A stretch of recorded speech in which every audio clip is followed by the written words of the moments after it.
Welcome to my YouTube channel. Please do like, share, subscribe if you like my videos. Good morning guys. Magluluto ako ngayon ng pritong tilapia. Yan, hati ko to guys. Yung kalahati nito ay lalagyan ko siya ng cornstarch. Yan. Yan, timpla na natin guys ng asin. Asin at paminta lang.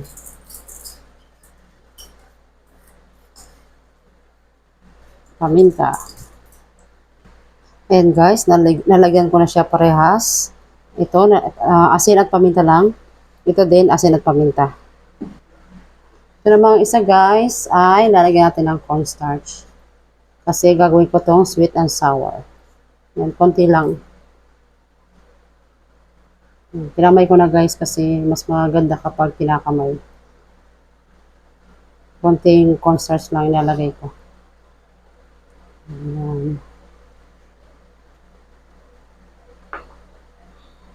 Ayan, tapos na guys. Ito yung unahin kong iprito. Ayan guys, mainit na yung mantika. Iprito na natin tong tilapia. Ayan.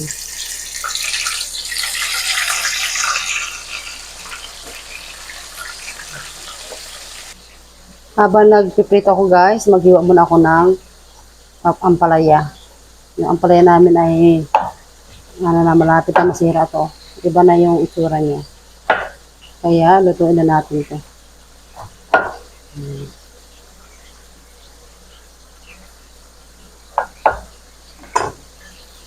Tanggalin natin ang buto. Malambot na yung ampalaya, hindi na siya fresh. Yan guys, tapos ko nang tanggalan ng buto. Yan, hiwaan naman natin. Mga maninipis kasi mas masarap pag maninipis. Yung mga ganyan lang kanipis lang guys. Ayan guys, nahiwa ko na din. Lagyan natin to ng asin. Ayan. Nagdagan natin. Tapos, set aside lang natin to guys. Kasi hintayin natin to magbasa-basa. Pag medyo basa na, saka natin to pigaan. Ayan, balikan naman natin guys itong tilapia. Ayan, ito na to.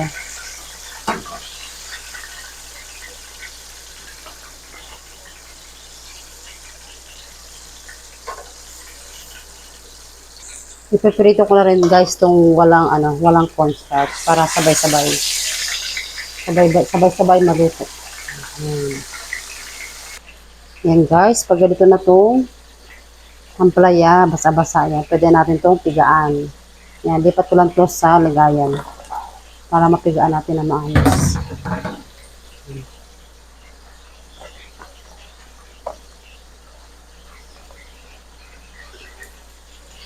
Yan guys, tapos ko ng pigaan, kita nyo naman oh, sobrang green na. Yan, hugasan ko lang to guys. Ayan, tapos na. Igisa na natin. Yan, nagisa na tayo guys ng giniling na baboy, sibuyas, sa bawang. Pagsabay-sabay na natin guys.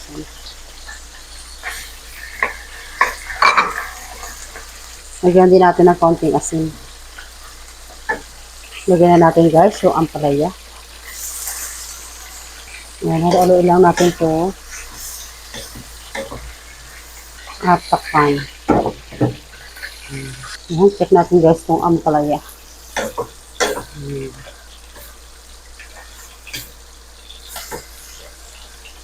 Pwede na natin guys lagyan ng Knorr cubes. Yan, kalahating Knorr cubes. Pork Knorr cubes. Yan, haluin lang natin ulit to guys. Tapos, takpan. Lagyan na rin natin guys ng paminta. Haluin lang ulit natin. At lalagyan ko na rin ito guys ng itlog. Kalat lang natin ito. Hindi ko siya masyadong binat yung itlog. Ayan, ganyan siya guys. Ayan, hintayin lang natin guys maluto yung itlog. Takpan ulit natin. Ayan. Pwede na natin itong haluin. Ayan, okay na to guys. Patayin ko na yung apoy. Sarap ng ampalaya.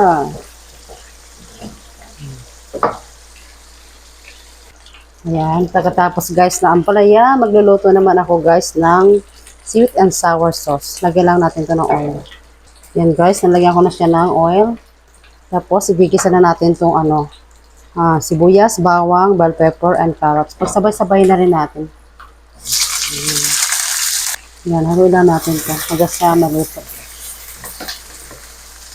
Yan, pag ganyan na guys, ang itsura, pwede natin ilagay yung pineapple tidbits. Yan, ganito lang guys kalaki. Ang 115 gram. Isama na natin yung, yung sauce niya. Haluin lang natin. Tapos, lagyan natin guys ng oyster sauce. Ayan, konti lang. Nakarami nga ilagay ko. Tapos, suka. Dato puti. Ayan, ilagay ko para maasim na maasim. Ayan. Tapos, konting tubig. At saka 1/4 cup na asukal guys. Sakto lang yan dyan. Yung 1/4 cup. Yan, hintay lang natin guys kumulo.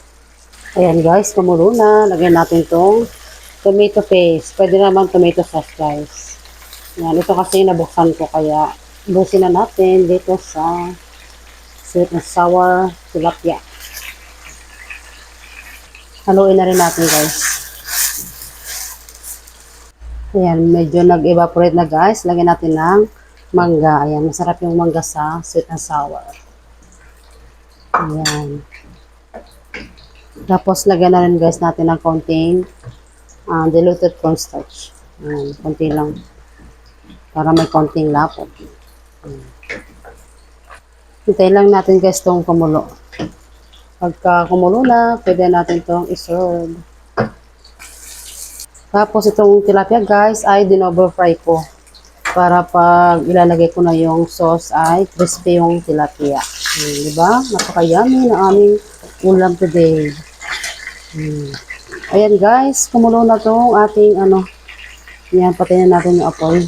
At halo-haloin lang natin ito. Yan, ganito lang guys ang gusto ko. Yan, hindi masyadong malapot. Ayan na to guys. Ilagay natin guys itong tilapia sa lagayan. Ito. Tapos lagyan natin guys sa ibabaw ng sweet and sour sauce. Yummy! Ayan. Ilagyan natin. Sunod yung second layer ng tilapia para lahat ay malagyan. Ayan guys, lagyan na natin to. Sakto lang yung sauce. Diba? Ang dami. So yummy. Ayan.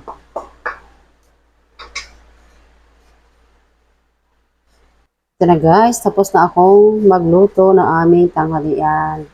Ito na yung pritong tilapia, ginisang ampalaya, at saka sweet and sour na tilapia. Ayan, takpan na natin guys. Ayan, kung gusto nyo guys ng lagayan na to, ilalagay ko lang sa description kung saan mabibili. Kasi maganda tong lagayan, makapal at saka matibay siya.